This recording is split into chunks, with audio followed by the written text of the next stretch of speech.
The following was done with very little editing and is generally very low quality. But there's a reason for that, which I'll explain in a bit.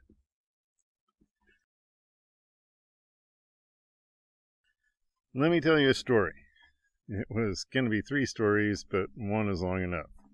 I promise there will be a point to this. The mushroom. Right now on Wikipedia, at least as of 2021, July 20th, there is an entry for the jack-o'-lantern mushroom, Omphalotus ludens, or however you pronounce that.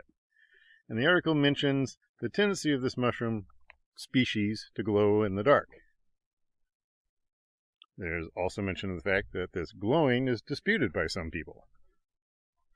And there's even a link to mushroomexpert.com where the glow, or bioluminescence as it's called, of this particular mushroom is further debated. Now, isn't that interesting?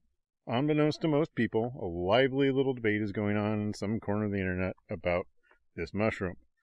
Does it really glow in the dark, or is that just, as some people allege, a story that was printed in old reference books and has been repeated so many times that now everybody believes it?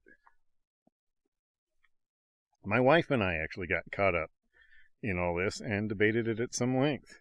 She constantly cited book after book that mentions the glow, and I constantly looked at the actual references that the books provide.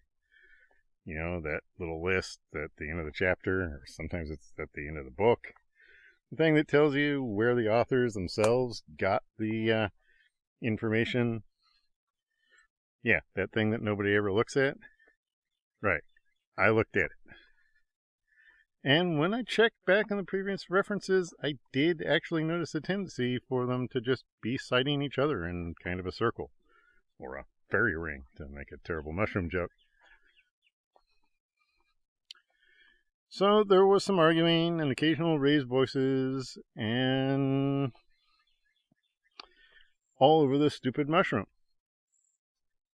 But to give a hint of where all this is headed, my point wasn't that I didn't believe the references. My point was just to ask the question, why should I believe the references?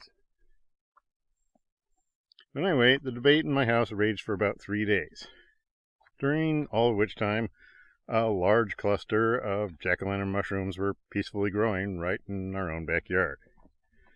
They were actually kind of what had sparked the debate in the first place, so it's all their fault. But it was only on the 3rd day that I had this crazy idea. What if I just went out in the yard on some dark night and looked at the mushrooms? I mentioned that, and my wife and I stared at each other in thunderstruck amazement. Not just because it was a brilliant idea, which it was, but because we both felt like ninnies, if you'll pardon the vulgar language. Why hadn't we thought of that 3 days earlier?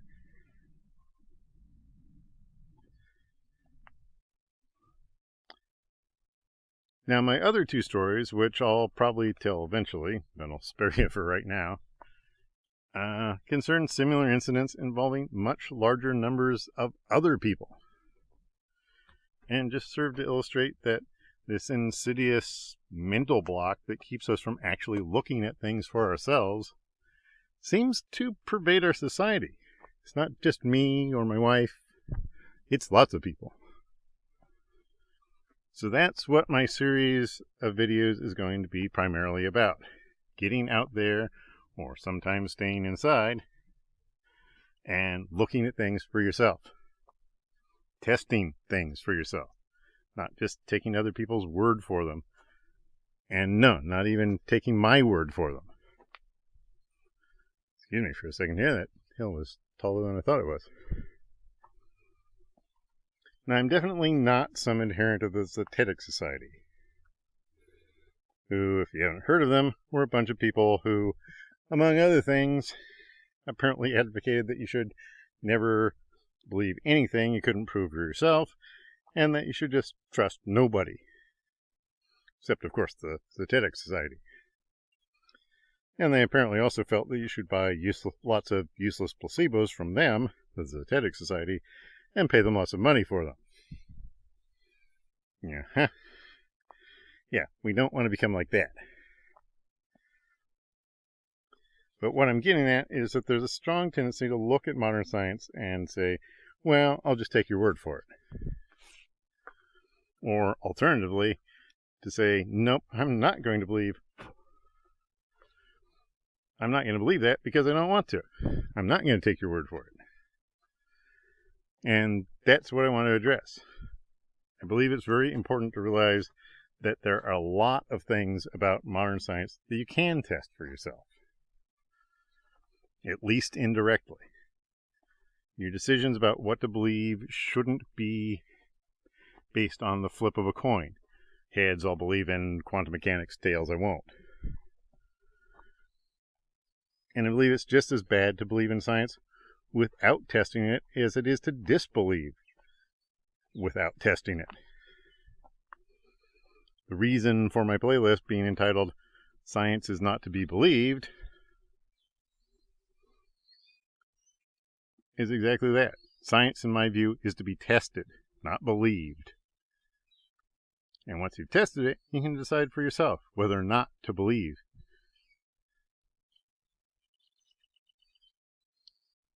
And your decision whether or not to believe should be based on facts and testing, not based on hearsay or the flip of a coin. I know I'm repeating myself a bit here, but there are lots of things you can test, and I believe you should test them for yourself for two principal reasons. Let's say flat out, I believe that when you start testing science for yourself, as long as you use a modicum of common sense in designing your experiments, you're going to find that modern science is right about an awful lot of stuff. But it never hurts to test it. And as some very smart people used to say, this is number 2 here, there's nothing like a fact learned from your own experience. There's all the difference in the world between say, reading that Paris is a wonderful city and actually going to Paris and seeing it for yourself. There's also all the difference in the world between reading about the rings of Saturn or even seeing pictures of them and actually getting to see them for yourself through your own binoculars. And you know those binoculars are reliable because you've used them to look at all sorts of other things. And they've never let you down. If you can do that, then you're going to know that the rings of Saturn are real as anything else you've ever seen through your binoculars. Like the little bird in the tree over there, or the car down the street with the funny license plate or the funny bumper sticker on it. So we're going to be doing experiments together, or as together as the internet will allow. Eventually, I hope to do live streams so you can really see me fumbling around and dropping stuff, which I'm good at. Speaking of, just bumped into something.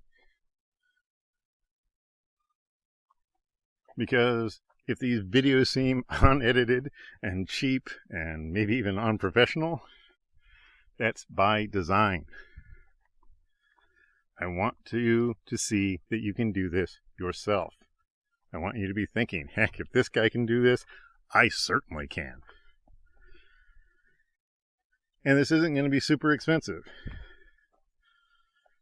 A lot of important experiments, particularly with regard to astronomy, which is one of my favorite subjects, are not difficult to do.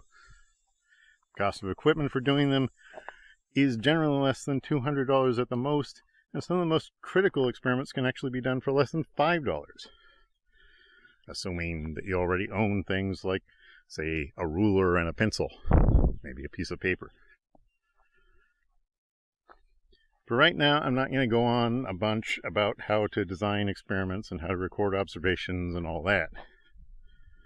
We'll get to that repeatedly in upcoming episodes as we work through the experiments. To re-emphasize, my plan is that we're going to be doing these experiments together as much as possible. Yeah, I know I said that. Because the single biggest point I want to make is that me doing the experiments isn't enough.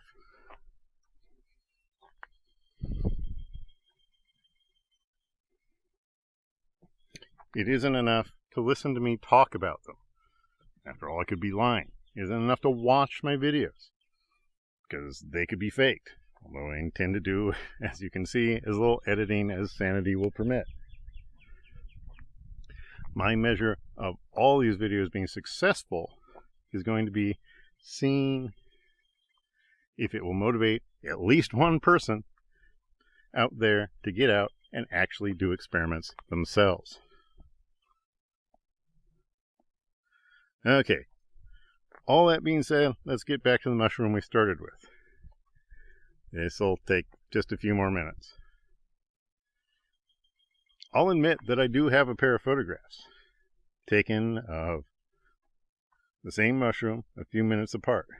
And one of the photographs is just a short exposure in normal light. And the other is a long exposure, I think about a minute, taken in a closed room. The bathroom, as it works out. Bathrooms make wonderful laboratories, however you say that. And I took the second picture, with all the household lights turned off. I think I even went so far as to flip the master circuit breaker to make sure that I hadn't overlooked any lights anywhere in the house. I even left my cell phone outside so that I wouldn't have any light from that, and I made sure there wasn't any light coming from the camera. And spoiler alert here, if you really don't want to know the answer until you've found a mushroom and tested it yourself, which I would applaud, you might want to skip the rest of the video and just go on to the next one. So I'm going to pause for 5 seconds here. 5, 4, 3, 2, 1. Okay, big spoiler time. These mushrooms really do glow in the dark. I could see it with my naked eyes without trying too hard, and I was definitely able to take a picture of it with a fairly inexpensive digital camera. Now, my cell phone wasn't actually quite up to the task. But now you have a problem. There's one guy on the internet whom you've probably never met over on mushroomexpert.com who's saying that these mushrooms don't glow in the dark. And there's another guy on the internet whom you've probably never met, that's me, saying that they do glow in the dark. Now, I could do the experiment all over again, but if I was lying the first time, there's no reason for you to believe me the second time. Wouldn't prove anything. I could show you the picture, and this is the part where you guys are supposed to say, yeah, but it could be photoshopped. I could show you a video of me doing the experiment. And you say, yeah, but that could be faked. Although, admittedly, that wouldn't be really easy to do. None of that will absolutely prove anything. It won't even prove it beyond a reasonable doubt. Trust me, I have a background in mathematics. I know a proof when I see one. So again, there are two guys on the internet who contradict each other. Who are you going to believe? My advice, believe neither of us. Check both of us. The only way you're ever going to know for sure whether I'm right or the guy on mushroomexpert.com is right is if you do the experiment yourself. Now, the trouble is you're going to need a jack-o'-lantern mushroom for that, and that might be a little tricky. So I apologize a bit that I started off with this one. I chose to discuss this experiment because it's a very clear example, and you can really see the evidence of the disagreement out there on the internet, and I can summarize the problem in 3 sentences. One guy on the internet says one thing, another guy on the internet says the opposite. The only way you are going to know the actual facts of reality is to see them for yourself. Sadly, in this case, it's going to be a little tricky. As it turns out, these mushrooms don't grow everywhere, and they don't grow year-round. So, yeah. This experiment gets like an A for illustrates the point of two guys disagreeing on the internet, and kind of an F for you can do it yourself right now. But we are going to come back to it. We're going to do this experiment as soon as I or some of you can find the appropriate mushrooms. And again, we're definitely coming back to this. And if anybody out there finds a mushroom of their own before I do, please let me know. Now, obviously, I'm not just talking about mushrooms here. As we go along in this series of videos, we're going to hit all kinds of things where I say in audio or show you in video that I have evidence and scientific fact, and where, at the same time, some other guy on the internet says that I'm wrong. And there is, for example, no little dot in the night sky that looks like this. Insert picture of Saturn here, hopefully. Doesn't look like that. There's no such little dot when you look through a telescope. There's a whole website claiming that people just made that up. So in short, in this case, I say Saturn exists, and some other guy says it doesn't. Who are you going to believe?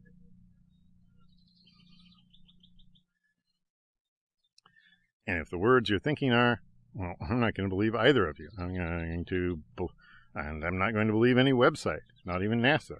I'm going to go check for myself. If that's what you're thinking, then I'm starting to get through to you. I'll do my best to show you how the experiments are done and how to do them yourself. I'll do my best to walk you through everything you need and everything you need to do. And yeah, you could just sit back and watch me and say, well, I didn't see any obvious editing, and this scattered man guy looks like he couldn't tell Photoshop from a hole in the ground. Excuse me.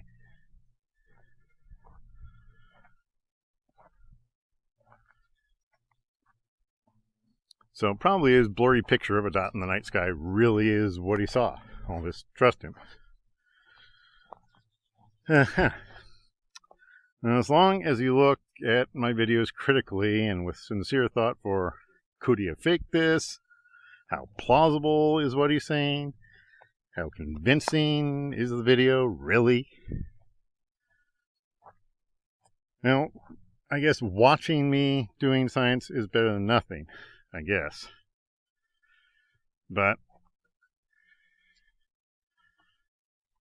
I really hope that a lot of you will actually do the experiments and check things for yourself. And by the way, some of the things we're going to check are going to be really simple, like, do rulers really work?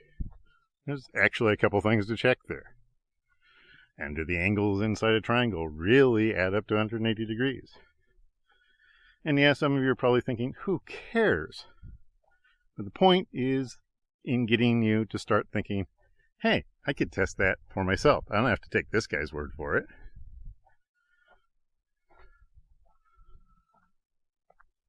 And then we're going to work our way up. If all goes well and as planned, within a couple of months, we'll be actually measuring the distance to the moon. And maybe even making a ballpark estimate of the distance to the stars. So, follow along, hopefully. So in my next video, I promise we're actually going to do an experiment and check on some facts. It's a simple experiment, but hey, it's a good place to get your feet wet. And, you know, how many times do you get to say, today I did an experiment and found out something that I never knew before and that I bet most people don't know. And I saw it with my own eyes. There is going to be a little bit of cost for the materials for that one. But I'd say less than $5, and hopefully it'll be stuff that you already have around the house.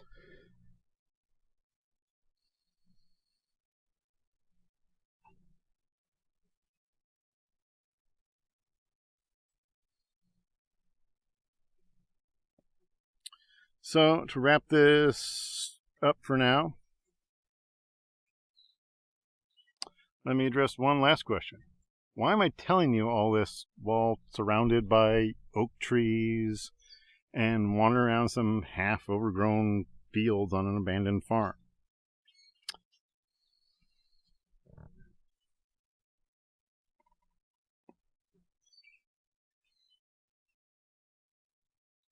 Oh, no reason. By the way, the previous sentence was a lie. Lots of people on the internet lie all the time.